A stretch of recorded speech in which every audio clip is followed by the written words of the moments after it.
শিষ্য, সেই শিষ্য খুব বিড়ি টানে, খুব বিড়ি খায় বা সিগারেট পান করে। এখন গুরুদেব একদিন তার বাড়িতে গেছে, গুরুদেব ঘরে বসে আছে, সে বাইরে বার হয়ে বিড়ি টানতে শুরু করেছে। গুরুদেব দেখে এবার সে হাত মুখ ধুয়ে আবার গুরুদেবের কাছে যখন এসেছে, গুরুদেব বলছে, বাবা আমি তোর বাড়িতে বসে আছি আর তুই এইভাবে গিয়ে বিড়ি টানছিস, তোর একটু লজ্জাও করলো না? বলছেন, গুরুদেব কি করব, 10 মিনিট অন্তর অন্তর আমি না টান দিলে পারি না থাকতে। বলছিস কি, তোর এমন নেশা হয়েছে? বলছেন, হ্যাঁ গুরুদেব, 10 মিনিট অন্তর একটা করে আমাকে ধরাতেই হবে, না ধরালে আমি থাকতেই পারি না। তখন গুরুদেব বলছেন, এক কাজ কর, শোন, মানে বিড়ি এ তো স্বাস্থ্যের পক্ষে ক্ষতিকারক, আর শাস্ত্রেও নিষেধ করেছে, নেশা করা যাবে না। তো এক কাজ কর, তুই প্রত্যেক দিন আমার কথা শোন, প্রতিদিন বিড়ি না টেনে তুই এবার থেকে রবিবারের দিন, সপ্তাহে একদিন রবিবারের দিন তোর যত খুশি তুই বিড়ি টানিস, যত খুশি সারাদিন, অন্য দিন কিন্তু না, রবিবারের দিন। বলছেন, গুরুদেব রবিবারের দিন বিড়ি পান করা যাবে? বলছেন, হ্যাঁ রবিবারের দিন বিড়ি পান করা যাবে। ঠিক আছে গুরুদেব, তাহলে আমি কষ্ট করে অন্য দিন আর বিড়িতে হাত দেব না, ওই রবিবারের দিনই আমি বিড়ি পান করব। এবার গুরুদেব কি জন্য বলেছে? গুরুদেব বলেছেন যে ওকে যদি আস্তে আস্তে কম করাতে পারি, মানে 7 দিনের জায়গায় যদি 1 দিন আনতে পারি, এরপরে কিছুদিন পরে এসে বলবো মাসে 1 দিন টানবি, তারপরে হলো 2 মাস পরে 1 দিন দিয়ে যাব। তো এই ভেবে গুরুদেব তাকে কি করেছেন, বলে গেছে সপ্তাহে 1 দিন রবিবারের দিন বিড়ি যত পারি তুই টানবি। এই বলে গুরুদেব চলে গেছে। গুরুদেব আর কোনো কথা বলে যায়নি। গুরুদেব মনে করেছে এরপরে আবার কিছুদিন পরে আসবো, এসে ডোজটা আবার একটু কমিয়ে দিয়ে যাব, আস্তে আস্তে রোগটা সেরে যাবে। তো এই ভেবে গুরুদেব চলে গেছে। এবার কি হয়েছে, কিছুদিন পর দুর্ভাগ্যক্রমে গুরুদেব চলে গেছে। এবার এ কি করেছে, যেই রবিবার করে আসে, যেই রবিবার আসে, সঙ্গে সঙ্গে সবাইকে বলে, যারা বিড়ি নাও টানতো তাদেরকে বলে, গুরুদেব বলেছে রবিবারের দিন বিড়ি টানতেই হয়, রবিবারের দিন বিড়ি টানতেই হবে, গুরুদেব বলেছে। যে তাই গুরুদেব এই কথা বলেছে? যে হ্যাঁ গুরুদেব এই কথা বলে গেছে। বলছে, তোরা জানিস না আমি প্রত্যেক দিন বিড়ি টানতাম? হ্যাঁ সে তো আমরা জানি। তো বলছে, দেখ আমি আর এখন কোনোদিন বিড়ি টানি না রবিবার ছাড়া, গুরুদেব বলেছে রবিবারে বিড়ি টানতে হবে, তো তোরাও আমার সাথে বিড়ি টানতে শুরু কর। তো সবাই রবিবারে বিড়ি টানতে শুরু করে দিল। এই হচ্ছে অবস্থা। বলছেন, বেদে যদিও কোথাও মানে ওই পশু বলি দেওয়ার কথা বলে থাকে, সেটা এই জন্য বলেছিল, নিবৃত্তি মার্গের জন্য, যে সবসময় যে পশু বলি দাও, তো সবসময় পশু বলি না দিয়ে অমুক পূজা পার্বণ করবে, পূজা পার্বণে পশু বলি দেবে। এবার পূজা পার্বণ তো আর প্রত্যেক দিন করবে না, কেউ যদি করে বছরে একবার করবে, আর বছরে একবার একটা বা দুটো পশু বলি দেবে, সারা বছর আর দিতে পারবে না। তো সেই পশু বলি দিয়ে সেটাই প্রসাদ হয়ে গ্রহণ করতে পারবে। কেন বলেছে, যে প্রত্যেক দিন পশু বলি দেওয়া থেকে বাদ যাবে, এটা বন্ধ হবে। তো এই কম করার জন্য এই কথা বলেছে। এই কথা বলেনি যে পশু বলি দিতেই হবে। যারা না পারে থাকতে, মানে এই মাংস না খেয়ে যারা থাকতে পারে না, তাদের জন্য বলেছে তোমরা অমুক পূজা করবে, অমুক পূজা করে পশু বলি দিও, দিয়ে সেটা গ্রহণ করো। এবার আমরা কি করেছি, পূজা করো আর পশু বলি দাও আর খাও, ওই মানে অর্থের অনর্থ করে ফেলেছি আমরা অর্থের অনর্থ করে ফেলেছি। তো বলছেন, শাস্ত্রে কোথাও বলেনি তোমাকে পশু বলি দেওয়ার কথা। তো বলছেন, তাহলে এখন কি করব? বলছেন, এখন তো করেই ফেলেছো, যে শাস্তি তোমাকে ভোগ করতেই হবে, শাস্তি তোমাকে ভোগ করতেই হবে। তো পরবর্তীতে তার কি শাস্তি হয়েছিল? বলছেন, 1,00,000 পশু বলি দিয়েছেন আপনি, লক্ষ্যবার আপনাকে পশু হতে হবে, আর ওই পশু আপনাকে লক্ষ্যবার বলি দেবে।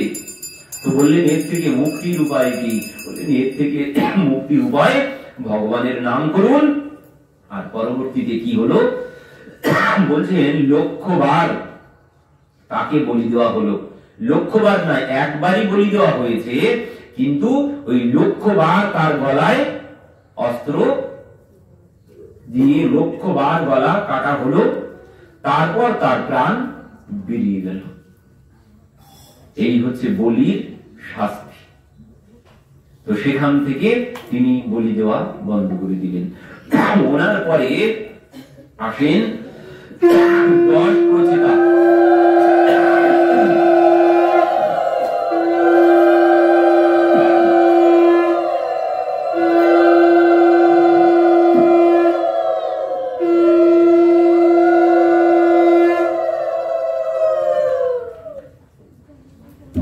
পরবর্তীতে আসেন 10 প্রচেতাগণ।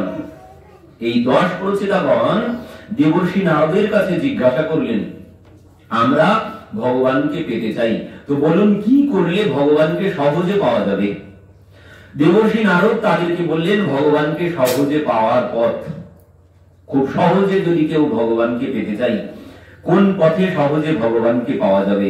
বললেন, দয়া সর্বভূতেষু সন্তুষ্টেন কেন বা সর্বেন্দ্রিয় প্রশান্ত্যা চ তাস্যু তেষু জনার্দন।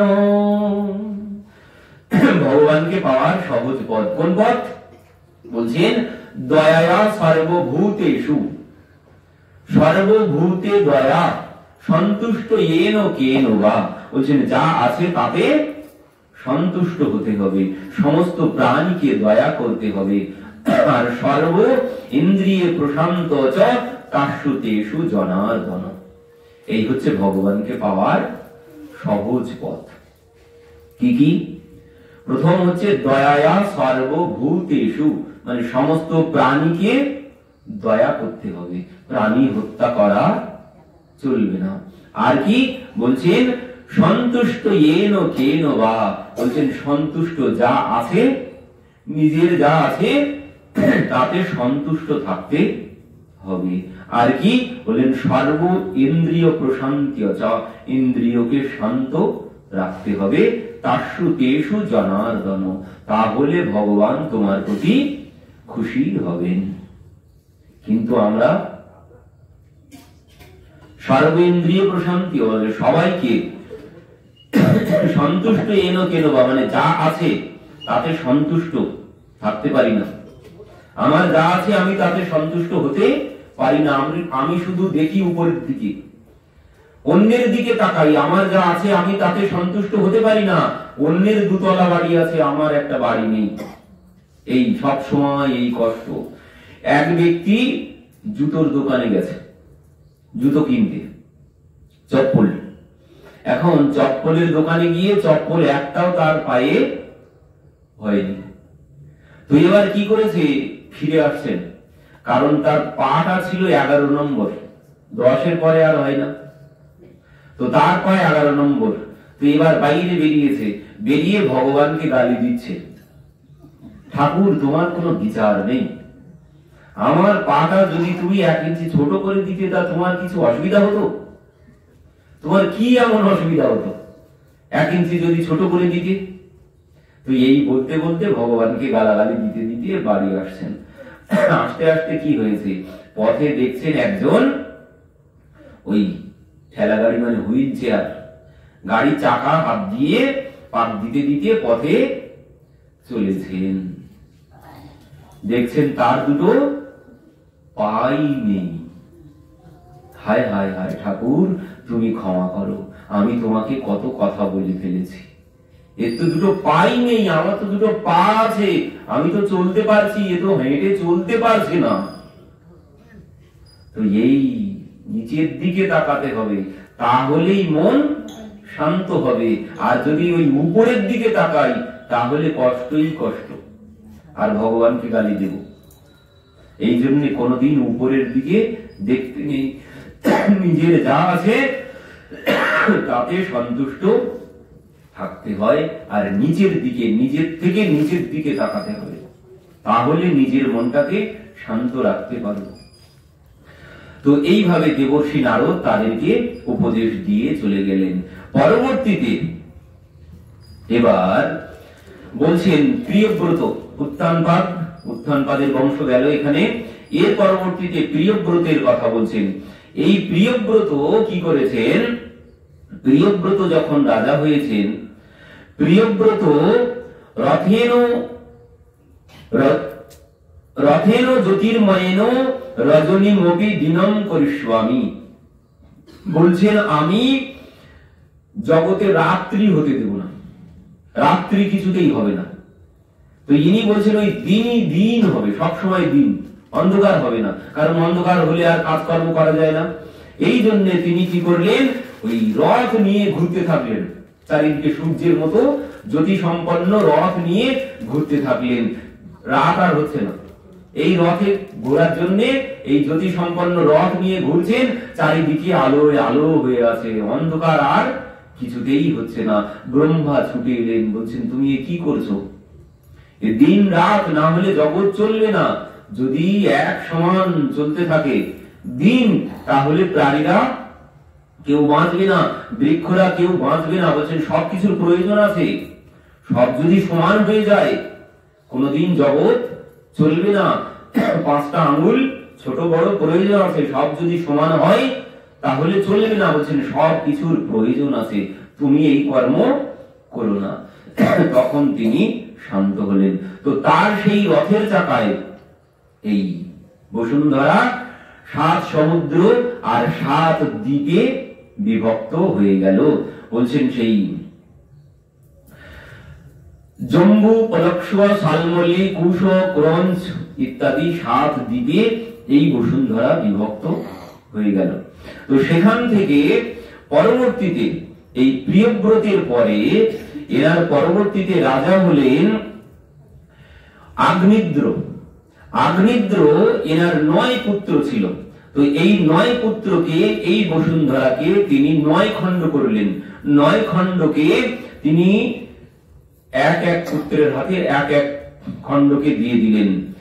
ইনি বললেন এনার যে বড় পুত্র রাজা নাভিকে দিলেন প্রথম আজনাব খণ্ড, যে খণ্ড হচ্ছে ভারতবর্ষ, এর নাম ছিল আজনাব খণ্ড। তো এই আজনাব খণ্ড পরবর্তীতে এখানে রাজা হলেন রাজা ঋষভদেব। পরবর্তীতে রাজা হয়েছেন রাজা ঋষভদেব, নাভির পরে রাজা হয়েছেন রাজা ঋষভদেব। ঋষভদেব তার পুত্র হলো, তিনি ইন্দ্রের কন্যা জয়ন্তীকে বিবাহ করেছিলেন। এনার পুত্র হলো 100, ঋষভদেবের পুত্র 100 পুত্র হয়েছে। সেই 100 পুত্রের মধ্যে বড় হচ্ছেন রাজর্ষি ভরত। ভরতকেই আজনাব খণ্ডের রাজা করা হলো। ভরত হলেন এই আজনাব খণ্ডের রাজা। তো সেই ভরতের নাম অনুসারে সেখান থেকেই আজনাব খণ্ডের নাম হয়ে গেল ভারতবর্ষ। তো এবার এই রাজর্ষি ভরত সেই গেলেন কোথায়? রাজর্ষি ভরত পরবর্তীতে তার পুত্রের হাতে রাজত্ব অর্পণ করে তিনি চলে গিয়েছিলেন ভজন সাধন করতে সেই পুলহ আশ্রমে, নেপালে গণ্ডকী নদীর তীরে। তো সেই গণ্ডকী নদীর তীরে সেখানে গিয়ে তিনি ভজন সাধন করছেন। এবার সেখানে একদিন কি হলো? সেখানে তিনি একদিন স্নান করতে গিয়ে একটি হরিণীকে দর্শন করলেন। সেই হরিণীটি জল পান করছিল। সেখানে একটি সিংহ গর্জন করেছে। সেই সিংহের গর্জনে তিনি লাফ দিয়ে সেই হরিণীটি এপার থেকে ওপারে চলে যাচ্ছিল, ভয়ে চলে যাওয়ার জন্য লাফ দিয়েছে সিংহের গর্জনে। যেই লাফ দিয়েছে সে ছিল গর্ভবতী, গর্ভবতীকে বাচ্চা প্রসব হয়ে গেছে। ভরত ভাবলেন আমার এখন কর্তব্য কি? বিপদের সময় কোন প্রাণীকে রক্ষা করাটাই আমার কর্তব্য। তো এই কর্তব্য ভেবে তিনি কি করলেন? সেই হরিণের শিশুকে তিনি গৃহে নিয়ে এলেন, মানে কুটিয়াতে নিয়ে এলেন। কুটিয়াতে নিয়ে এসে তাকে তিনি লালন পালন করতে লাগলেন। লালন পালন করতে করতে কি হয়েছে, একদিন যখন বড় হয়েছে হরিণটি অন্যান্য হরিণদের সাথে চলে গেল। এনার সে ভজন সাধন সব নষ্ট হয়ে গেছে এই হরিণের তালে পড়ে। হরিণের খাওয়ানো দাওয়ানো স্নান করানো এই করতে করতে তার সমস্ত ভজন সাধন সব চলে গেছে। তো তিনি একদিন এই হরিণ যখন অন্য হরিণদের সাথে চলে গেছে, ইনি সেই হরিণ করতে করতে নিজে প্রাণ ত্যাগ করেছেন। মরণ কাল মে ভি রাহা মৃগ শাবক কা জ্ঞান, পুনর্জন্ম মে মৃগ হুয়ে রাজা মোহ নিদান। এই হচ্ছে মোহের ফল।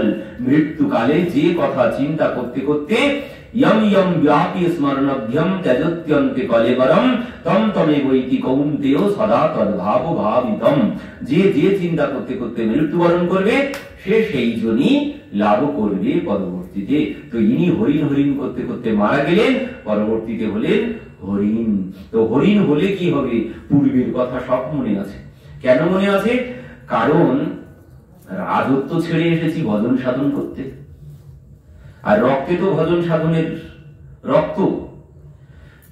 এই ঋষভদেব পুত্রদেরকে ডেকেছিলেন, 100 পুত্রকে ডেকে বলছেন, বলো তো বাবা, এই মানব শরীর আমরা কি জন্য পেয়েছি? কেউ কেউ বলছেন, কেন পিতা? এই মানব শরীর পেয়েছি আমরা ওই সংসার ধর্ম করার জন্য, সন্তান উৎপন্ন করার জন্য। কেউ বলছেন গাড়ি বাড়ি করার জন্য। নানান রকম কথা বলে যাচ্ছেন সবাই। কিন্তু ঋষভদেব বললেন, দেখো তোমাদের কথা একটাও ঠিক হলো না। তাহলে পিতা আপনি বলুন, এই শরীর আমরা কি জন্য পেয়েছি? বলছেন, শোনো, এই শরীর আমরা পেয়েছি এই সমস্ত গাড়ি বাড়ি অর্থ সম্পদ এই সমস্ত না, এর জন্য না। কি জন্যে? বলছে, নায়ম দেহ দেহ ভাজাম লোকে কষ্টান কামান্যর্হতি বিঙ্গুয়াম এ তপো দিব্যম পুত্রকারেণ ব্রহ্ম সত্যম তনন্ত্যম। ভগবানের সাথে সম্পর্ক করার জন্য আমরা এই শরীর পেয়েছি, এর অন্য কোনো লক্ষ্য নেই। ও গাড়ি বাড়ি সব উপলক্ষ, এগুলো একটাও লক্ষ্য নয়।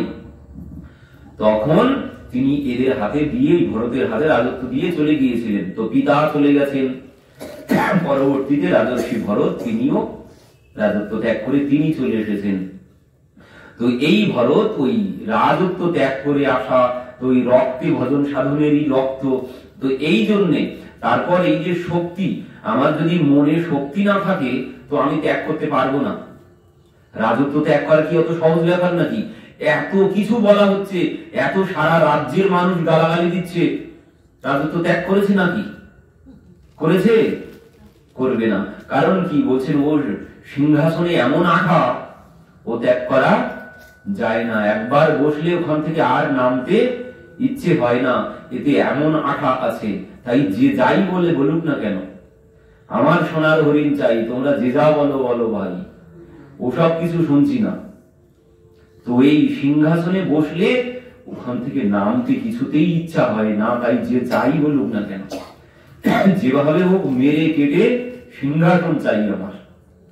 আর সেই সিংহাসন স্বইচ্ছায় ত্যাগ করে চলে গেছেন ভগবানের ভজন সাধন করতে। কম শক্তি না হলে ত্যাগ করা যায়? এই শক্তির জন্য মৃত্যুর পরেও পূর্বের কথা সব তার স্মরণ আছে। তো এই জন্যে হরিণ হওয়ার পরেও তিনি সব মনে আছে। তো এই জন্য ভাবলেন, আর আমি এই জীবন নষ্ট করব না। এবার সাধু সন্ত যেখানে থাকে সেখানে সেখানে ঘুরে বেড়ান। সাধু সন্তের প্রসাদ, ফেলে দেওয়া পাতা থেকে প্রসাদ গ্রহণ করতে লাগলেন। এর ফলে পরবর্তীতে তিনি ব্রাহ্মণের ঘরে এসে পুনরায় জন্মগ্রহণ করেছেন। এবার নাম হলো কি? এবার নাম হলো জড় ভরত। পিতা ব্রাহ্মণের ঘরে জন্ম হয়েছে।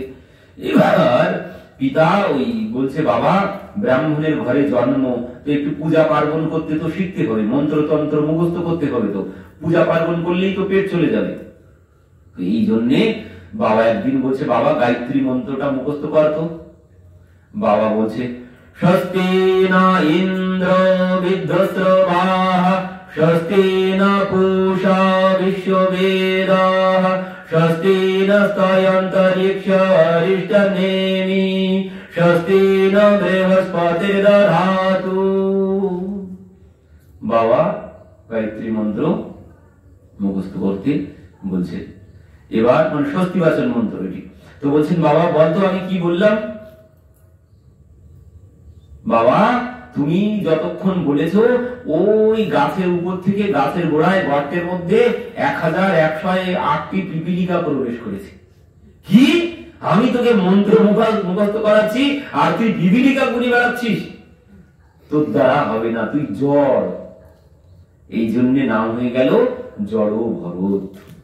কিছুদিন পর বাবা মা চলে গেলেন। এবার দাদা বৌদিদের হাতে, দাদা বৌদিরা বলে বসে বসে খাওয়াতে পারবো না, যা কাজ করতে যা। তো একদিন ওই ক্ষেত পাহারা দিতে পাঠিয়েছে। ক্ষেত পাহারা দিচ্ছে, এখন হাতে একটা লাঠি দেওয়া হয়েছে। গম ক্ষেত সব পাখিতে খেয়ে যাচ্ছে গম। তো এনাকে ওই পাখি পাহারা দেওয়ার জন্য, তাড়ানোর জন্য পাঠিয়ে দেওয়া হয়েছে। ইনি ওই লাঠি নিয়ে বসে আছেন। কিছুক্ষণ পরে ওই পাখিরা সব এসে খেতে শুরু করেছে। আর ইনি ওই লাঠি উঁচু করতে যাবেন, এমন সময় ভাবছেন এ তো যার ক্ষেত তার পাখি, আমার হাতে কেন লাঠি? আমি কি জন্য তাড়াতে যাব? যার ক্ষেত তারই পাখি, আমার হাতে কেন লাঠি? এই বলে তিনি লাঠি ফেলে দিয়ে চলে এসেছেন। বৌদি আর খেতে দেয় না, কাজ করে না, তাই তো খেতে দেয় না। ইনি পথে পথে ঘুরে বেড়ান, কোনো ব্যাপার নেই।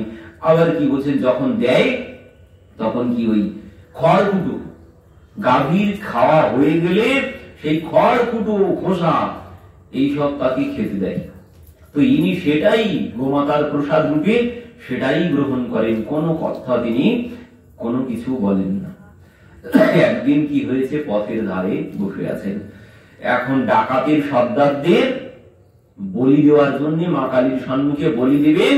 তো সেই বলি দেওয়ার জন্য একজনকে এনেছিলেন, তো সে পালিয়ে চলে গেছে। তো বলছে যাও খুঁজে নিয়ে এসো, না হলে তোমাদের একজনকেই বলি দিয়ে দেব। এবার তারা খুঁজতে বেরিয়েছে। বলছেন একজনকে যদি না আনতে পারো ভদ্রাকালীর সম্মুখে তোমাদেরকেই বলি দেবো একজনকে। এবার এই কথা শুনে তারা সব খুঁজতে বেরিয়েছেন। খুঁজতে খুঁজতে কাউকে তো পেলেন না, ওই ওনাকেই পেয়েছেন পথের ধারে। পথের ধারে ওনাকে পেয়ে ধরে এনেছেন। ধরে এনে এবার ভদ্রাকালীর সম্মুখে ওনাকে সেই ডাকাতের সর্দার বলি দিতে গেছেন। আর যেই বলি দিতে গেছেন কি হলো, कराल वदनं घोरं मुक्तकेशिं चतुर्भुजं कालिकं दक्षिणं दिव्यं मुण्डमालालवस्थितं सद्योचिन्यो शिरपर्ववामरपरम्बुजं अभयं वरदं चैव दक्षिणारदपानिकं महामेघोग्रवं सेमं तथा चैव दिगम्बरीं कण्टकसप्तमुण्डालिबलधरधरचर्चितं कर्णगतोषमस्त्वानि समोजुग्मभयानकं कर्णश्च कर्णश्च प्यन्यतोपयोधरं श्रवणं दर्शनं सङ्घातुप्तकञ्चसनं किं श्रीग्रो बलो रक्तधारा विस्फुरणं शिवादि पुर्रादि चतुर्दिक्ष समन्वितं सुको प्रसन्न वदना स्मेरा आननो सरूरुहं। বলি দিতে গিয়েছিল ভদ্রাকালীর সম্মুখে জড়ভরতকে, কিন্তু কি হলো, সেই যে বলি দিতে গিয়েছিল ভদ্রাকালী স্বয়ং প্রকট হয়ে সেই তার মুন্ডটাই আগে কেটে ফেললেন। আর যত সঙ্গপাঙ্গ ছিল সবার মুন্ড ভদ্রাকালী কেটে ওই পায়ে ফুটবলের মতো লাঠি দিয়ে সব ফেলে দিচ্ছেন। জড়ভরত মাথা নিচু করে সেই চুপকাষ্ঠের মধ্যে মাথা দিয়েছিলেন। যখন উঠলেন কিছুক্ষণ পরে দেখলেন আর কেউ সেখানে নেই। মাকে প্রণাম করে চলে এলেন, বলছেন মায়ের কৃপা সব বলে তিনি সেখান থেকে চলে এলেন। পরবর্তীতে এবার একদিন রাজা রঘুগণ যাচ্ছিলেন ওই ভাগবত কথাই শ্রবণ করতে। রাজা রঘুগণের পালকির বেয়ারা একজন অসুস্থ হয়ে পড়েছে। রঘুগণ কাউকে না পেয়ে ওই বেয়ারারা ওকে এনে ধরিয়ে দিয়েছে পালকি বওয়ার জন্য। এবার রঘুগণের পালকি বয়ে তিনি চলেছেন। চলতে চলতে কোথাও পিপীলিকার সারি, কোথাও পথের মধ্যে তুলসী গাছ, এই দেখে উনি লাভ দিচ্ছেন। আর ওই লাভ দিয়ে যেই চলেন আর সঙ্গে সঙ্গে রাজার মাথায় ওদিকে পালকি লেগে যাচ্ছে ঠক ঠক করে। রাজা বলছেন কি ব্যাপার, তোমরা কি চলতে পারো না নাকি? তখন বলছেন মহারাজ আমাদের কোনো দোষ নেই, যাকে নূতন লাগিয়েছি সেই চলতে পারে না, সে চলতে চলতে লাভ দিচ্ছে, সেই জন্য আপনার মাথায় ধাক্কা লেগে যাচ্ছে। তো বলছেন কই দেখি, সে দেখি কে? তখন ওই দেখছেন জড় ভরতকে। জড় ভরতকে দেখে বলছেন তুমি কি চলতে পারো না, তোমার কি শরীরে শক্তি নেই? তোমার তো দেখতে পাচ্ছি শরীরটা বড় ক্ষীণ হয়ে গেছে। ব্যঙ্গ করছেন, অথচ তার শরীর কিন্তু হৃষ্টপুষ্ট শরীর তার, কিন্তু দেখে বলছেন তোমার তো শরীরে কোনো শক্তি নেই দেখতে পাচ্ছি, তোমার শরীরটা তো ক্ষীণ হয়ে গেছে মনে হচ্ছে। বলছেন করমী চিকিৎসায়াম দণ্ড পানিরিব, জানো আমি দণ্ড দিতে জানি। এবার যেই এই কথা বলেছেন জড়ভরত বলছেন তয়োদিতম ব্যক্তম বিপ্রলব্ধম ভরতুরুষমে যদি বীরবার গন্তর্যধীর বিগম্য মধ্য বিবেতি রাসৌনবিদম প্রবারো। মহারাজ আপনি আমাকে শাস্তি দেবেন কি? আপনি আমাকে কোনোদিন শাস্তি দিতে পারবেন না, আমাকে শাস্তি দেওয়ার সাধ্য আপনার নেই। এই কথা যেই বলেছেন, এই পালকিটা নামাও তো দেখি।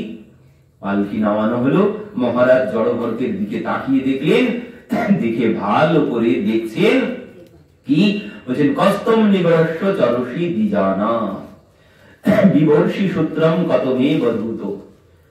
জড়ভরতের অঙ্গে আছে যজ্ঞোপবীত। এই দেখেই মহারাজ জড়ভরতকে প্রণাম করেছেন, বলছেন আপনি আমাকে ক্ষমা করে দিন, আপনাকে আমি চিনতে পারিনি, আপনি যে ব্রাহ্মণ আমার জানা ছিল না। আমি কাউকে ভয় পাই না, আমি কালকেও ভয় পাই না, কিন্তু আমি ব্রাহ্মণকে বড় ভয় পাই, আপনি আমাকে ক্ষমা করে দিন। তো জড়ভরত বলছেন মহারাজ আপনার ভয় করার কোনো কারণ নেই, আমি যেমন তেমন সেই ওই রকম ব্রাহ্মণ না যে আমি অভিশাপ দিয়ে দেব, আপনার কোনো ভয় পেতে হবে না। পরবর্তীতে অনেক জ্ঞান দিলেন জড়ভরত রঘুগণকে, বলছেন মহারাজ আপনি যে যাচ্ছেন সৎসঙ্গ করতে, কিন্তু সেই সৎসঙ্গের ফল আপনার কোনো কিছু হচ্ছে না। কেন? বলছেন আপনি সেখানে যাচ্ছেন অহংকার নিয়ে, রাজার অহংকার নিয়ে। এই অহংকার নিয়ে সৎসঙ্গ করতে গেলে কোনদিন কোনো লাভ হবে না। বলছেন বিনা মহৎ পাদ রজ অভিষেকম, মহতের চরণ ধুলিতে যতদিন না আপনি স্নান করছেন ততদিন আপনার কোনো কল্যাণ হবে না। মহতের চরণ ধুলিতে আপনাকে স্নান করতে হবে।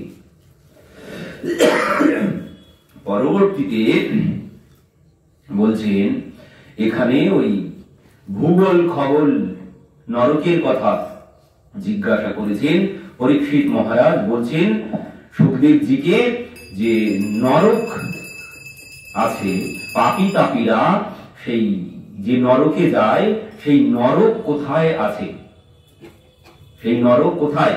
তো বলছেন সুখদেবজি সেই নরক হচ্ছে পৃথিবী থেকে ৯৯,০০০ যোজন নিচে জমপুরি, যেখানে পাপী তাপীরা যায়, সেখানে বলছেন ২৮ প্রকারের প্রধান প্রধান নরক আছে। কর্ম অনুযায়ী জীব সেই নরকে গিয়ে কর্মফল ভোগ করে। কি কি নরক আছে? বলছেন ২৮ প্রকারের প্রধান প্রধান নরক হচ্ছে তামিশ্র, অন্ধ তামিশ্র, রৌরব, কুম্ভিপাক, পশিপত্র পবন, কালসূত্রী, শুকরমুখ, কৃমিভোজন, বৈতরণী, প্রাণরোধ, লালাভক্ষণ, সারমেয়, অলোপান ইত্যাদি ২৮ প্রকারের নরক আছে। বলছেন জীবজন্তু যিনি তামিশ্র, অন্ধ তামিশ্র নরক, বলছেন যারা ধন সম্পদ স্ত্রী পুত্র হরণ করে অন্যের, তাদেরকে তামিশ্র বা অন্ধ তামিশ্র নামক নরকে নিক্ষেপ করা হয়। মহারৌরব বলছেন যারা অন্যকে ফাঁকি দিয়ে নিজের পেট ভরায়, তাদেরকে মহারৌরব নামক নরকে পাঠানো হয়। সেখানে রুরুর নামক এক রকমের প্রাণী আছে, তার শরীর থেকে মাংস ছিঁড়ে ছিঁড়ে খায়। আর বলছেন কুম্ভিপাক নামক নরক, এই কুম্ভিপাক নরকে বলছেন ওই যেভাবে আমরা কড়ায় তেল দিয়ে মাছগুলোকে ভেজে ভেজে খাই, ওইভাবে আমাকেও ভাজা হবে কুম্ভিপাক নরকে নিয়ে গিয়ে। আর কি বলছেন, ওই যে এখন একটা জ্যান্ত মাছ যদি তেলের কড়ায় দেওয়া হয়, ও তো এক মুহূর্তের মধ্যে মারা যাবে, কিন্তু আমাকে যখন সেখানে তেলের কড়ায় দেওয়া হবে, সারাদিন ধরে ফোটাবে আমাকে, আমি মরবো না, যন্ত্রণায় ছটপট করতে থাকবো। তো এইভাবে নরকে যন্ত্রণা ভোগ করতে হয়। বলছেন অসিপত্র পবন, যে ধর্ম ত্যাগ করে অন্য ধর্ম গ্রহণ করে, তাকে অসিপত্র পবন নামক নরকে নিক্ষেপ করা হয়। সেখানে তার শরীরে ওই তলোয়ার দিয়ে শুধু বিদ্ধ করা হয়। এমন এমন নরক আছে। অন্ধকূপ, অন্ধকূপ নরকে কাদেরকে পাঠানো হয়? বলছেন অন্ধকূপ নামক নরকে যারা প্রাণীদেরকে হত্যা করে, ও মশা মাছি সর্প আদি প্রাণীদেরকে যারা হত্যা করে, তাদেরকে অন্ধকূপ নামক নরকে পাঠানো হয়। সেখানে বলছেন প্রাণীরা তার অঙ্গের মাংস ছিঁড়ে ছিঁড়ে খেতে থাকে। পরবর্তীতে বলছেন কৃমি ভোজন নামক নরক, যারা কৃমি ভোজন নামক নরক, এখানে কি করানো হয়? বলছেন ওই কৃমি খাওয়ানো হয়। কাদেরকে? এই নরকে কারা যায়? বলছেন এই নরকে তারা যায় যারা মনুষ্য জন্ম পাওয়ার পরে এই কর্ম যারা না করে। কি কি কর্ম? বলছেন ব্রহ্মযজ্ঞ, দেবযজ্ঞ, পিতৃযজ্ঞ, নির্যজ্ঞ আর ভূত যজ্ঞ। এই পাঁচটি যজ্ঞ যারা না করে তাদেরকে কৃমি ভোজন নামক নরকে পাঠানো হয়। এখানে কি কি বলেছেন? বলছেন এই ব্রহ্মযজ্ঞ, ব্রহ্মযজ্ঞ মানে হচ্ছে এই যে শাস্ত্র, আপনারা এই যজ্ঞ করছেন এখন, আমরা এই ব্রহ্মযজ্ঞ করছি এখন, মানে যিনি মনুষ্য শরীর পাওয়ার পরে গ্রন্থ অধ্যয়ন করেন না, গ্রন্থ শ্রবণ করেন না, ভগবানের কথা শ্রবণ করেন না, বা নিজে অধ্যয়নও করেন না, তাকে ওই নরকে পাঠানো হবে। যিনি ভগবানের কথা শ্রবণ না করবেন, মনুষ্য জন্ম পাওয়ার পরে যদি ভগবানের, মানে এত যে শাস্ত্র গ্রন্থ রচনা করা হয়েছে কাদের জন্য?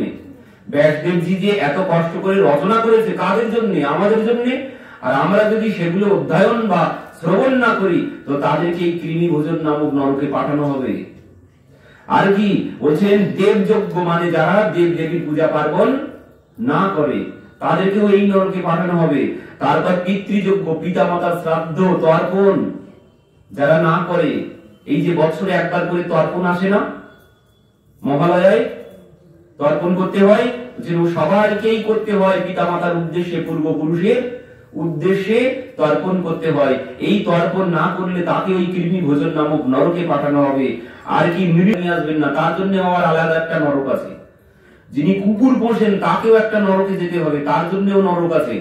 ঘরের মধ্যে কুকুর নিয়ে এলে তাকে তো নরকে যেতে হবে, তার পূর্বপুরুষ সবাইকে। তারা যদি স্বর্গেও থাকে তাদেরকে নরকে পাঠিয়ে দেওয়া হবে। এই জন্য বলছে রাস্তায় আছে তাকে সেখানে দান করো, খেতে দাও, ঘরে নিয়ে এসো না, ঘরের বাইরে থাকবে, ঘরে নিয়ে এলে তোমাকেও নরকে যেতে হবে। আর কি যজ্ঞ মানে হচ্ছে অতিথি সৎকার, অতিথি সেবা, নির্যজ্ঞ, একে বলে অতিথি সেবা। আর হচ্ছে ভূত যজ্ঞ, ভূত যজ্ঞ হচ্ছে ওই প্রাণী পশু পাখিকে ভোজন করানো। তো এই পাঁচটি যজ্ঞ, পাঁচটি কর্ম যিনি না করবেন, তাকে এই কৃমি ভোজন নামক নরকে পাঠানো হবে। আর এই বর্ণনা শ্রবণ করে পরীক্ষিত মহারাজ কাঁপতে শুরু করেছেন ভয়ে। বলছেন কি আপনি? এমন ভয়ঙ্কর ভয়ঙ্কর নরকের যন্ত্রণা ভোগ করতে হবে জীবকে? বলছেন হ্যাঁ, ভোগ করতে হবে। তবে এর থেকে মুক্তির কোনো পথ নেই? বলছেন হ্যাঁ, এর থেকে মুক্তির একটি পথ আছে। কি পথ? বলছেন কেচিৎ কেবলয়া ভক্ত্যা বাসুদেব পরায়ণ অহং ধুনবন্তি কাস্তেন নিহারমিব ভাস্করঃ। কেচিৎ কেবলয়া ভক্ত্যা বাসুদেব পরায়ণ, মানে ভগবানের নাম করতে হবে। বলছেন বস্ত্র পরিধান করলে তো ময়লা হবেই, বস্ত্র পরিধান করলে সেটি ময়লা হবেই হবে, তো তাকে পরিষ্কার করতে হবে। এই মানব শরীর এটাও একটা বস্ত্র আমরা পরিধান করেছি, তো এই বস্ত্র ময়লা হবেই, পরিধান যখন করব সেটি নোংরা হবেই, তো তাকে পরিষ্কার করতে হবে। তো বললেন পরিষ্কার কি দিয়ে করব?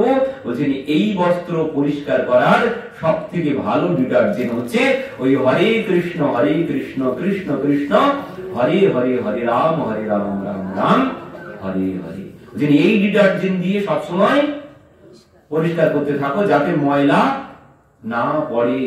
একবার কৃষ্ণ নামে যত পাপ হরে, জীবের সাধ্য নাই তত পাপ করে। তো আমরা যে এত নাম করছি তাতে কি হচ্ছে? তাহলে একবার নাম করলেই তো সব হয়ে যাবে। বলছে না, একবার নাম করলে সব হবে না, একবার নাম করলে সব হবে না, আমাদের ক্ষেত্রে হবে না। কেন হবে না? কারণ আমরা তো প্রত্যহ সবসময় পাপ করছি। এ মানবা পাপ কৃতস্তু সর্বদা, তো সবসময় পাপ করছি। বলছেন আর যদি পাপ না করি তাহলে একবার করলে হয়ে যাবে, আজ করুন আর করতে হবে না, যদি এরপরে আর পাপ না করেন। তো আমরা তো পাপ করবো। তো বলছেন যেমন পাপ ময়লা করছি জামা কাপড়, যেমন পরিষ্কার করব, তো পরিষ্কার করতে থাকতে হবে, সব সময় ডিটারজেন্ট দিয়ে পরিষ্কার করতে থাকতে হবে। তাহলে আর বলছেন ও জম মানে ওই নরক কিছু না, নরক হচ্ছে ধরিঘাট মানে ধোবার বাড়ি। এই শরীরটাই ময়লা হলে এই শরীরটা পরিষ্কার করার জন্য এই ধোবার বাড়িতে পাঠানো হবে। ওখান থেকে যেই পরিষ্কার হয়ে যাবে পুনরায় তোমাকে আবার পাঠিয়ে দেওয়া হবে। তো বলছেন এমন কোন প্রমাণ আছে যে নাম করে কারোর ময়লা গেছে, উদ্ধার হয়েছে? এমন কোন প্রমাণ আছে? তখন সুখদেবজি বলছেন আছে। মানে সেই অজামিলের কথা বললেন যে সেই কান্ন কুব্জে দ্বিজহ কশ্চিৎ দাসীপতির অজামিলহ নামনা নষ্ট সদাচর দাস্য সংসর্গ দূষিত। অজামিল একদিন বনের মধ্যে গিয়ে এক বেশ্যাকে দেখে তার রূপে মোহিত হয়ে গেলেন, তার সাথে থেকে গেলেন, তার 10টি সন্তান হলো। এবার 10টি সন্তানের মধ্যে এক সন্তানের নাম সাধু সন্তের কৃপায় তারা বলেছিল যে তোমার এই ছোট ছেলের নাম নারায়ণ রেখো। তো সেই নারায়ণ ডাকা হলো, আর এই ছেলেকে নারায়ণ নারায়ণ বলে ডাকতে থাকেন। এই জন্যে পুত্রের নাম আগের দিনে মানুষ ভগবানের নামেই নাম রাখতেন, কারণ ওই যে নাম ভগবানের নাম বলতে বলতে একটা অভ্যাস হবে। তো এই পাপী ছেলের নাম নারায়ণ রেখেছে, ওই নারায়ণকেই সবসময় ডাকতে থাকে। এবার ওই মৃত্যুকালে যখন যমদূতরা এসে দাঁড়িয়েছেন, দূরে কিরানকা সত্যম পুত্রম নারায়ণ আহ্বয়ম প্লাবিতেন সরুচ্চৈ আজুহাব কুলেন্দ্রিয়। বলছেন দূরে ক্রীড়ানকা সত্যম নারায়ণ আহ্বয়ম, নারায়ণ দূরে খেলা করছিল, যমদূতরা যেই এসে উপস্থিত হয়েছে নারায়ণ বলে ডাক দিয়েছে। আর যেই ডাক দিয়েছে নারায়ণ তো আসেনি, সে শুনতে পায়নি, সেখানে সঙ্গে সঙ্গে নারায়ণের দূতরা এসে উপস্থিত হয়ে গেছে। নারায়ণের দূতরা এসে বলছেন কি ব্যাপার, তোমরা কারা? যমদূতদেরকে দেখে বলছে তোমরা কারা, তোমরা এখানে কেন? আমরা এই পাপীকে নিয়ে যেতে এসেছি। পাপীকে নিয়ে যেতে এসেছো মানে একে তো আমরা নিয়ে যাব, তোমরা এখান থেকে চলে যাও, তোমরা একে নিয়ে যেতে পারবে না। যমদূতরা বলছেন না, আমরা একে নিয়ে যাব, এর মতো পাপী আর নেই। বিষ্ণুদূতরা বলছেন না, একে আমরা নিয়ে যাব, এর মতো ভক্ত আর নেই, এর মতো বৈষ্ণব আর নেই। কেন? বলছেন ওই যে অন্তে নারায়ণ স্মৃতি, মৃত্যুকালে ভগবানের নাম করেছে, আর যিনি মৃত্যুকালে ভগবানের নাম করবেন সে কিন্তু ওই খাতায় বৈষ্ণব হয়ে যাবেন।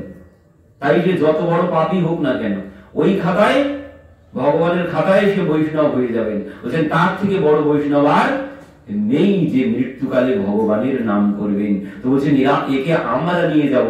কিছুতেই যমদূতরা শুনবেন না। তখন বিষ্ণুদূতরা ধরে তো কিছুটা মারধর দিয়েছে, মারধর খেয়ে তারা সেখান থেকে চলে এসে যমরাজের কাছে যমদণ্ড ফেলে দিয়েছেন। যমদণ্ড ফেলে দিয়ে বলছেন প্রভু এই চাকরি আমরা আর করবো না। কেন, কি হয়েছে শোনো দেখি, মাথা ঠান্ডা করে বলো দেখি কি হয়েছে। বলছেন এই ঘটনা, এই ঘটনা ঘটেছে। তো বলছেন সেখানে যখন আমার প্রভুর দূতদেরকে তোমরা দেখলে, সেখানে তাদেরকে প্রণাম করে কেন চলে এলে না? তখন বলছেন প্রভু আপনি তো বলে দেননি, আপনি তো বলে দেননি যে কাকে আনবো আর কাকে আনবো না। তাহলে এবার থেকে শুনে নাও কাকে আনবে আর কাকে আনবে না এই জমালয়ে। কাকে আনবো না? বলছেন জিহ্বান ভক্তি ভগবত গুণ নাম ধেয়ম চেতনশ্চ স্মরতি তচ্চরণার বৃন্দম কৃষ্ণায় নমতি শিরোয়ে কদাপি তারানয়োধ্য কৃত বিষ্ণু কীর্তন। বলছেন জিহ্বান ভক্তি ভগবত গুণ নাম ধেয়ম, যিনি জিহ্বায় ভগবানের নাম উচ্চারণ করবেন না, চেতনশ্চ স্মরতি তচ্চরণার বৃন্দম, ভগবানের চরণ যিনি চিন্তন করবেন না, ভগবানের চরণে সাধু সন্তের চরণে যিনি প্রণাম না করবেন, মাথা যিনি নিচু না করবেন, তাদেরকে তোমরা এই জমালয়ে নিয়ে আসবে। তো এই কথা শ্রবণ করালেন। তো পরবর্তীতে সেই অজামিল দর্শন করলেন যে যমদূতরাও চলে গেল, বিষ্ণুদূতরাও চলে গেল, তাকে কেউ নিয়ে গেল না। অজামিল ভাবছেন কি ব্যাপার, আমি স্বপ্ন দেখলাম নাকি, আমি স্বপ্ন দেখলাম নাকি, আমি তো এত পাপ করেছি, এত পাপের পরে এই ঘটনা ঘটলো, আর যদি ভগবানের নাম করতাম তাহলে কি হতো। তো তাকে কেউ নিয়ে গেল না, পুনর্জীবন সে পেয়ে গেল, পুনরায় এবার ভগবানের ভজন সাধন করতে চলে গেলেন। পরবর্তীতে এবার পুনরায় বলছেন দক্ষ মহারাজের বংশ বর্ণন। দক্ষ মহারাজকে ওই সেই যার ছাগলের মাথা হয়েছিল, এই দক্ষ মহারাজ পরবর্তীতে পুনরায় জন্মগ্রহণ করেছিলেন। এনার অশোকনী নামের কন্যাকে বিবাহ করেছিলেন। প্রচেতস দক্ষ এনার নাম হয়েছিল। ওই শরীর ত্যাগ করে পুনরায় জন্মগ্রহণ করেছিলেন প্রচেতা গণের পুত্র হয়ে, তাই এনার নাম হয়েছিল প্রচেতস দক্ষ।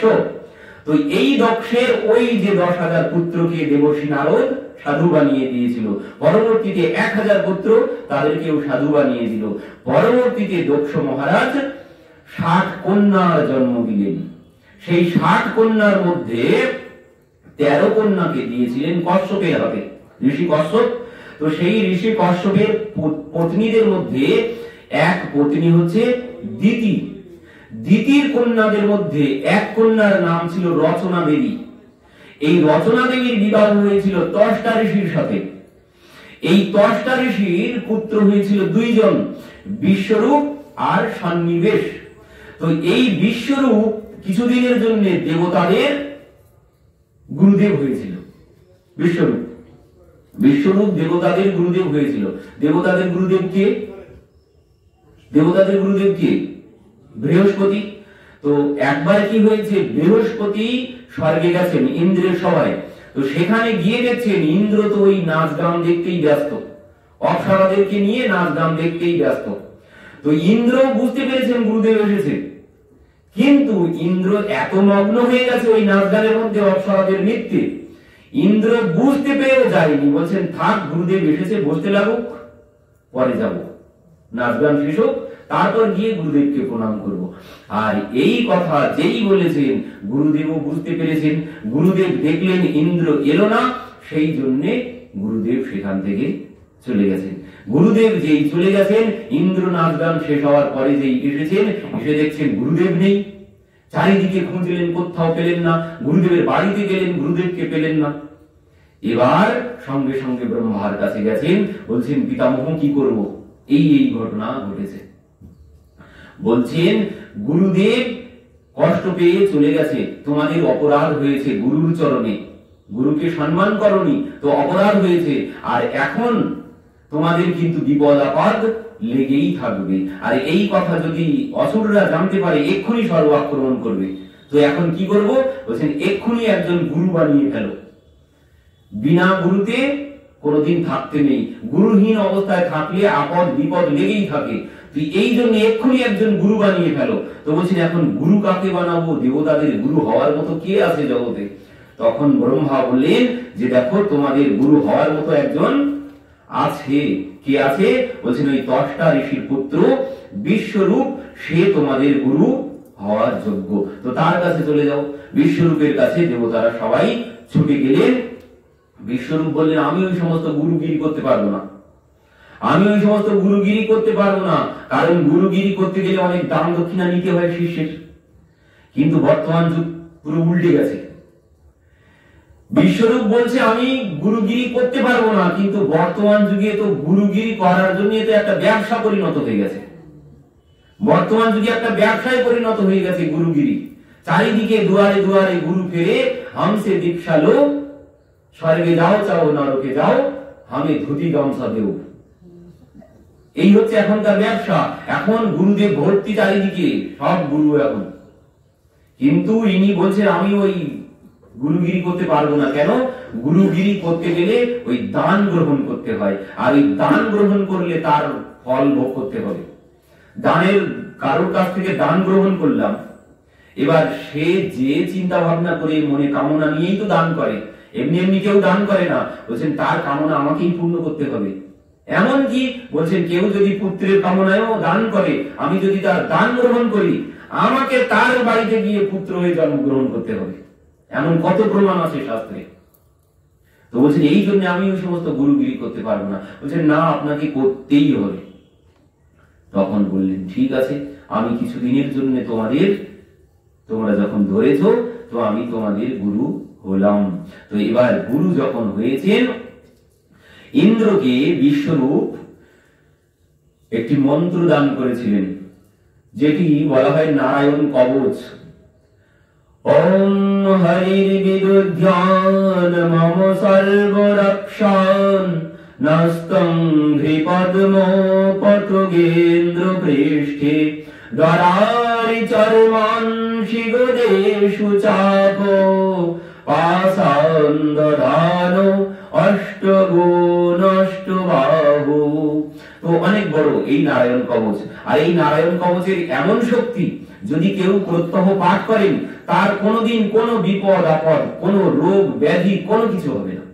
এই নারায়ণ কবচের এমন শক্তি। তো এই নারায়ণ কবচ তিনি দেবতাদেরকে দিলেন, ইন্দ্রকে দিলেন। এবার ওই যজ্ঞ, দেবতাদের শক্তি কিসে হয়? যজ্ঞে হয়। তো বিশ্বরূপ যজ্ঞ করছে, বিশ্বরূপ যজ্ঞ করছে। বিশ্বরূপের মামা হচ্ছে আবার অসুররা। দেবতাদের নামে যেমন ইন্দ্রায় ও স্বাহা বলে আহুতি দিচ্ছেন, তেমন অসুরদের নামেও আহুতি দিচ্ছেন।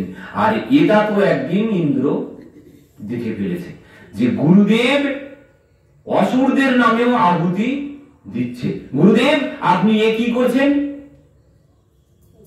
সাবধান করে দিলেন, কোনো কিছু গ্রাহ্য করলেন না। পরের দিনও ঠিক দেখলেন একইভাবে দেবতাদের নামে আহুতি দিচ্ছেন এবং অসুরদের নামেও আহুতি দিচ্ছেন। এবার এই দেখেই ইন্দ্র ক্রোধান্বিত হয়ে গেছেন। ইন্দ্র আর থাকতে পারলেন না। বিশ্বরূপের 3 মাথা ছিল, 3 মাথা কেটে ফেললেন। যেই বিশ্বরূপকে বধ করেছেন, ইন্দ্রের গুরু হত্যার পাপ, ব্রহ্ম হত্যার পাপ লেগেছে। তখন সেই ইন্দ্র এই ব্রহ্ম হত্যার পাপ কি করলেন? 4 জনাকে দিয়ে দিলেন। কাকে কাকে? বলছেন বৃক্ষকে দিলেন, আর দিলেন স্ত্রী জাতিকে দিলেন। স্ত্রী জাতি ইন্দ্রের ব্রহ্ম হত্যার পাপ নিলেন, বৃক্ষরা ব্রহ্ম হত্যার পাপ নিলেন, জল এই ব্রহ্ম হত্যার পাপ নিলেন, আর পৃথিবী এই ব্রহ্ম হত্যার পাপ গ্রহণ করলেন। এই 4 জনাকে ইন্দ্র ব্রহ্ম হত্যার পাপ ভাগ করে দিলেন। পরবর্তীতে ইন্দ্র কি করেছেন? যখন বধ হয়ে গেছে, ত্বষ্টা ঋষি ইন্দ্রকে বধ করার জন্য যজ্ঞ করলেন। সেখানে বললেন ইন্দ্রকে বধ করতে পারে এমন একজন পুত্রের কামনায় তিনি যজ্ঞ করেছেন, কিন্তু তার মন্ত্র গেছে ভুল হয়ে। সেখানে কি হয়েছে? ইন্দ্রের হাতে মরবে এমন পুত্রের জন্ম হয়েছে, মন্ত্র ভুল হয়ে গেছে। তাই তো এবার সেই পুত্র কে হয়েছিল? বলছেন সেই পুত্র হয়েছিল বৃত্রাসুর। তো এই বৃত্রাসুর এবার ইন্দ্রের সাথে যুদ্ধ করতে গেছে। ইন্দ্রের সাথে যখন যুদ্ধ করতে গেছে, বৃত্রাসুর যুদ্ধক্ষেত্রে দাঁড়িয়ে ভগবানের স্তুতি করছেন। আর এই স্তুতি হচ্ছে বৈষ্ণবদের সব থেকে বড় সম্পদ। বৃত্রাসুর যে স্তুতি করেছিলেন যুদ্ধক্ষেত্রে দাঁড়িয়ে, ইন্দ্র ওই বজ্র নিয়ে এসেছেন। সেই দধীচি মুনির অস্থি থেকে বজ্র নির্মাণ করা হলো একে বধ করার জন্য। ভগবান বলেছিল যাও দধীচি মুনির অস্থি থেকে বজ্র বানাও, তাহলে একে বধ করতে পারবে, না হলে একে বধ করতে পারবে না। তো সেই দধিচি মুনির অস্থি দিয়ে বজ্র বানানো হলো, সেই বজ্র নিয়ে এবার একে বধ করতে গেছেন। তখন সে স্তুতি করছেন ভগবানের, কি বলছেন?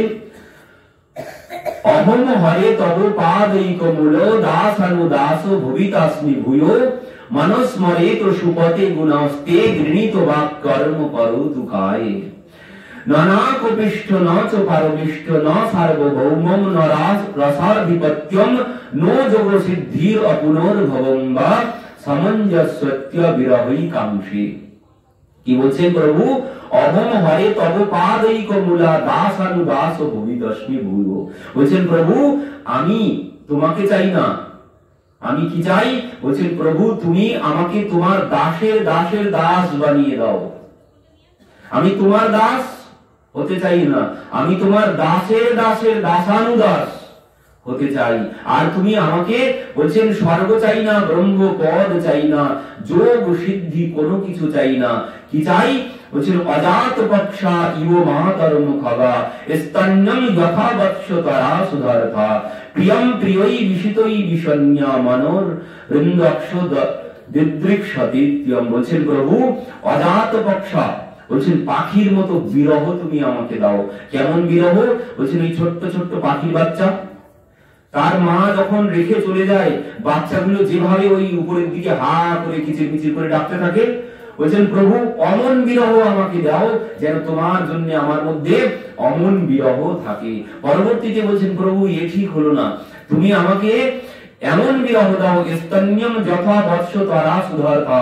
বলছেন যেমন গোমাতার বাছুরি, বাছুরিরা যেমন তার মাকে হারিয়ে যেমন ডাকতে থাকে আর ছুটতে থাকে, মাকে খুঁজতে থাকে দুধের জন্য, দুগ্ধ পান করার জন্য।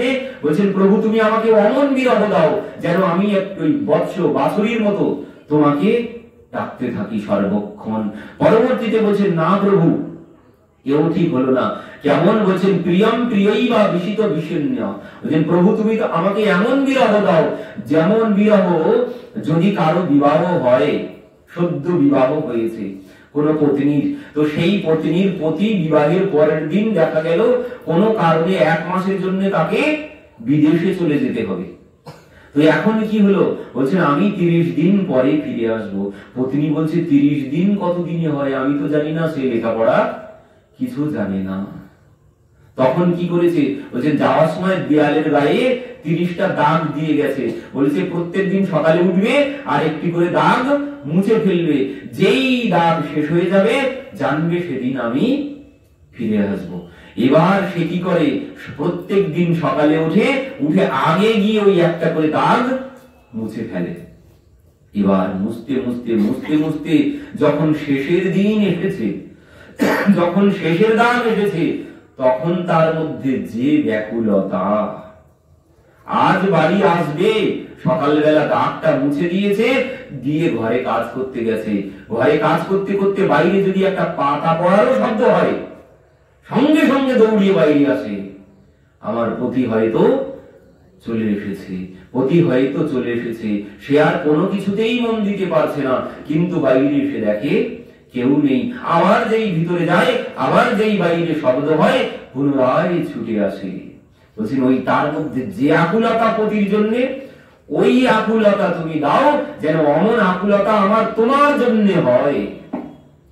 এমন আকুলতা না হলে ভগবানকে লাভ করা যাবে না। বিবেকানন্দ রামকৃষ্ণের কাছে গিয়ে বলছেন ঠাকুর তুমি ভগবান দেখেছো? যে হ্যাঁ দেখেছি। যে ঠাকুর আমাকে দেখাতে হবে। দেখবি? ঠিক আছে তোকে আমি একদিন দেখাবো। এবার ঠাকুর বিবেকানন্দকে নিয়ে একদিন গঙ্গায় গেছেন, গিয়ে কি করেছেন? ডুব দিয়েছেন। আর যেই ডুব দিয়েছেন ঠাকুর কি করেছেন? চেপে ধরে রেখেছেন। কিছুক্ষণ পর যখন ছটফট করতে শুরু করেছে তখন এবার তুলেছে, আর যেই উঠেছে হা করে দম নিয়েছে। ঠাকুর তোমার কি মাথাটা খাতা হয়ে গেছিল? আমি তো এক্ষুনি মরে যেতাম, তুমি এইভাবে আমাকে জলের মধ্যে চেপে রেখেছো, আমি তো এক্ষুনি আমার প্রাণটা বেরিয়ে যাওয়ার মতো হয়েছিল। বলছেন এই দেখ, এই যে প্রাণটা বেরিয়ে যাচ্ছিল, যেমন ছটফট করছিলি, বুঝলেন এমন যদি ভগবানের জন্য কোনদিন অবস্থা আসে, সেদিন ভগবানকে পেয়ে যাবে, সেদিন ভগবানকে সম্মুখে পেয়ে যাবে। তো এই হচ্ছে ভগবানকে পাওয়ার সূত্র। তো বৃত্রাসুর বলছে, প্রভু আমার কোনো কিছু চাই না, আমার মুক্তিও চাই না, তুমি আমাকে জন্ম দিও, তবে এমন জায়গায় জন্ম দিও যেখানে গেলে তোমার ভক্তকে পাবো, তোমার অভক্তের ঘরে যেন আমাকে জন্ম দিও না। যদি জন্ম আমার দিও, সেখানে দিও যেন সেখানে তোমাকে দর্শন করতে পারি, তোমার নাম করতে পারি, তোমার ভজন করতে পারি। তো এই কথা বলছেন যুদ্ধক্ষেত্রে দাঁড়িয়ে বৃত্রাসুর। আর এই কথা শুনে ইন্দ্র বলছেন, অবদানব সিদ্ধিয়সী যস্যতে মতিরিদৃশী। আহা, এ তো কোনো দানব নয়। যদি কোনো দানব হতো কোনোদিন ভগবানের প্রতি এমন প্রেম হতো? তিনি কোনোদিন দানব নয়। পরবর্তীতে ইন্দ্র তাকে আক্রমণ করেছে সেই বজ্র দিয়ে। এবার যেই আক্রমণ করতে গেছে, বৃত্রাসুর হা করে, যেমন রসগোল্লা কিনে ফেলি আমরা, ইন্দ্রকে বৃত্রাসুর রসগোল্লার মতো গিলে ফেলেছে। ইন্দ্র বৃত্রাসুরের পেটের মধ্যে চলে গেছে।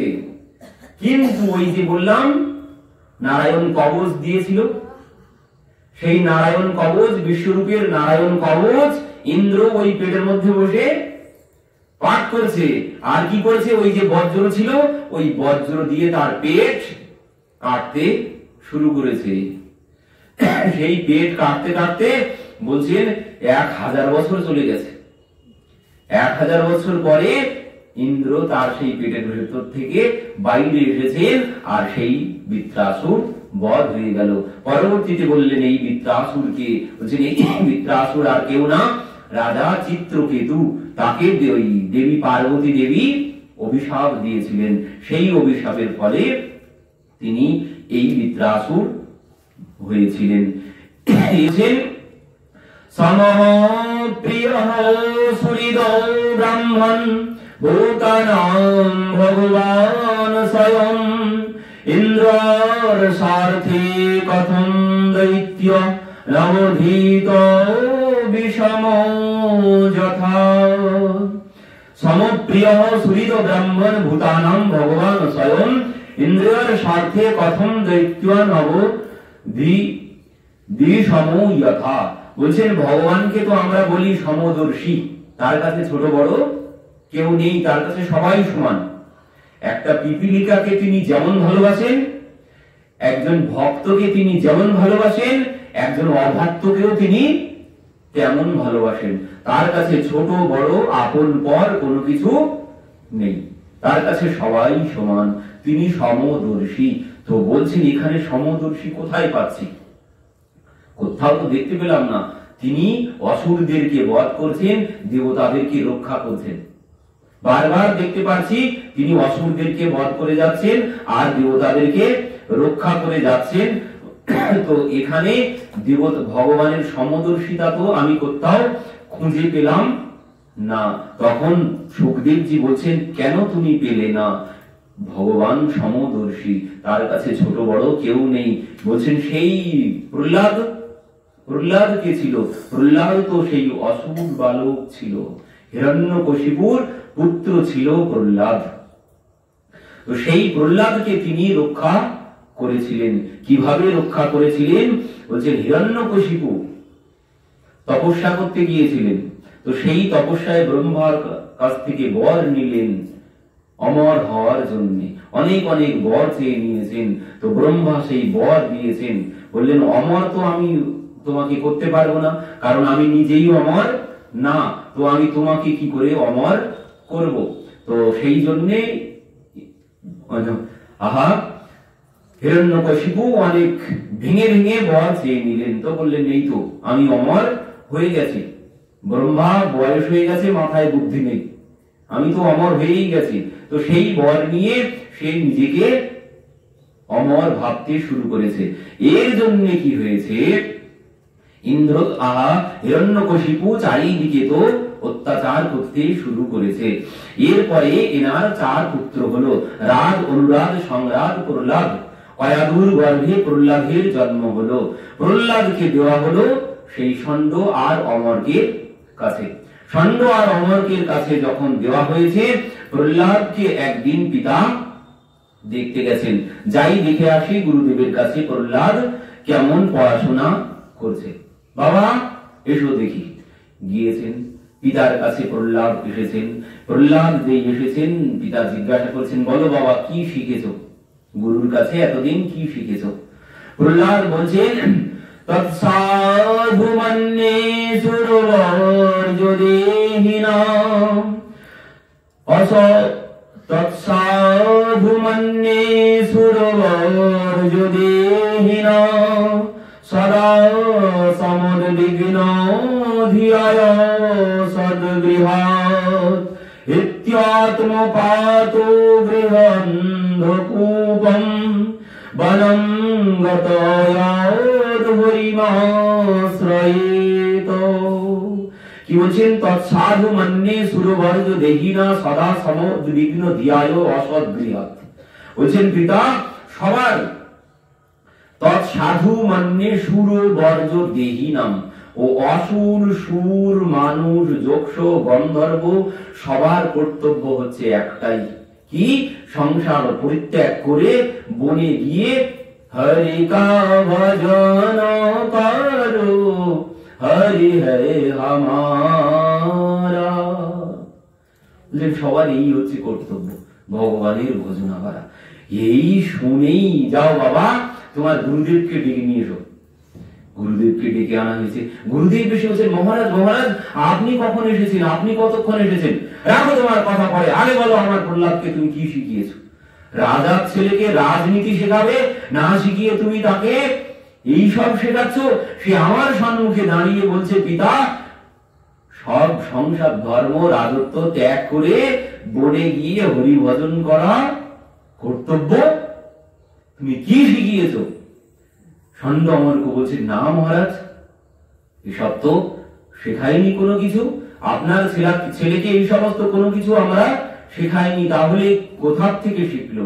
মহারাজ ঠিক আছে, আপনি কোনো চিন্তা করবেন না, আমি দেখছি, এই ভুল আর কোনোদিন হবে না। তো এই বলে চলে গেছেন। বলছেন ঠিক আছে, এবার যদি এমন ভুল হয় তাহলে কিন্তু তোমাকেই আগে গর্দান দেব।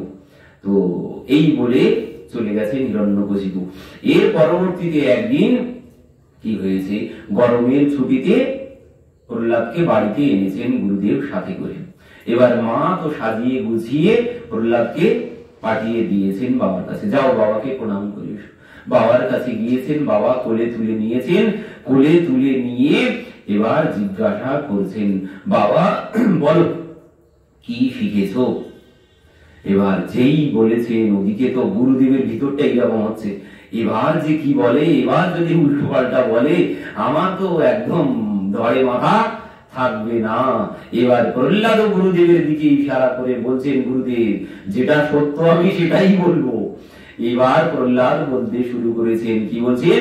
শ্রবণম কীর্তনম বিষ্ণু স্মরণম পাদু সেবনম অর্চনম বন্দনম দাস্য সখ্য আত্মনিবেদনম। আর যেই এই কথা বলেছেন, শ্রবণম কীর্তনম বিষ্ণু স্মরণম পাদ সেবনম অর্চনম বন্দনম দাস্য সখ্য আত্মনিবেদন বলেই সঙ্গে সঙ্গে প্রহ্লাদকে কোলের থেকে ধাক্কা মেরে ফেলে দিয়েছে।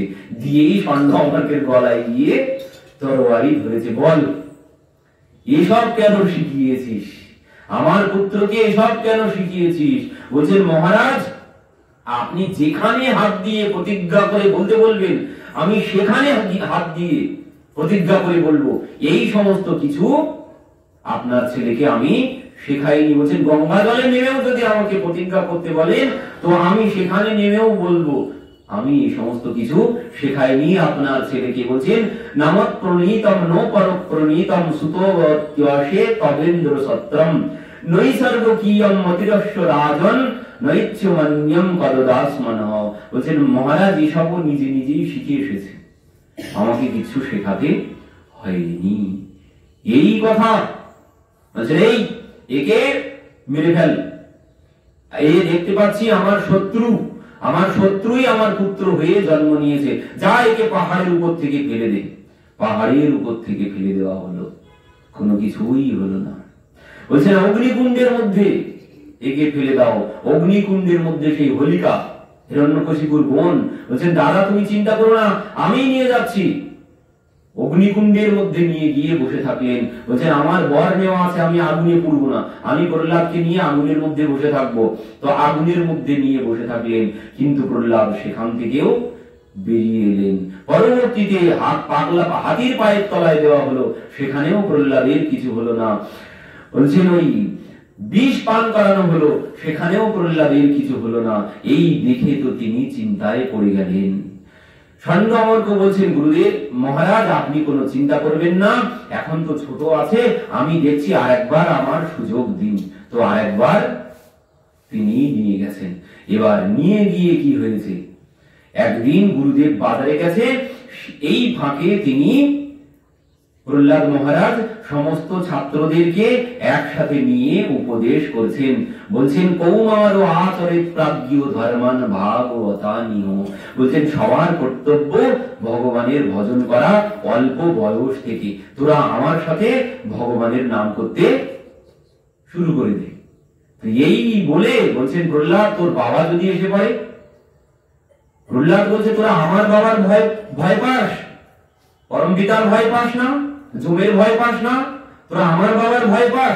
ওই সমস্ত ভয় করতে হবে না, যদি আমার বাবা এসে যায় তো আমি বুঝে নেব, তোরা আমার সাথে আমি যা বলি তাই বলতে থাক। প্রহ্লাদ মহারাজ গাইতে শুরু করেছেন, বল হরি হরি হরি বল, কেশব মাধব গোবিন্দ বল।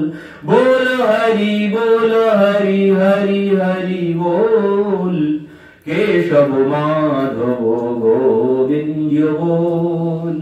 সবাইকে নিয়ে প্রহ্লাদ গাইতে নাচতে শুরু করেছেন। এমন সময় গুরুদেব বাজার থেকে ফিরে এসেছেন। গুরুদেব এসে দেখছেন প্রহ্লাদ সবাইকে নিয়ে নাচ গান করতে শুরু করেছেন। গুরুদেব ভাবছেন, এই কথা যদি মহারাজের কানে যায়, মহারাজ তো আমার শিরচ্ছেদ করে ফেলবে। তো আগের থেকে যদি বাঁচতে পারি, আগের থেকে গিয়ে মহারাজকে গিয়ে বলি। ছুটতে ছুটতে মহারাজের কাছে গেছেন। মহারাজ এই কি হয়েছে, ভাবাচ্ছ কেন? মহারাজ আর বলবেন না, সে ভাইরাস, সেই করোনা ভাইরাসের মতো সব ছড়িয়ে গেছে। করোনা ভাইরাস যেভাবে ছড়িয়েছিল, বলছেন সেইভাবে আপনার প্রহ্লাদের সেই ভাইরাস সমস্ত ছাত্র ছাত্রীর মধ্যে ছড়িয়ে গেছে। আপনি শিগগির চলুন দেখবেন। আমি বাজারে গিয়েছিলাম, এসে দেখি সব একরকম হয়ে গেছে।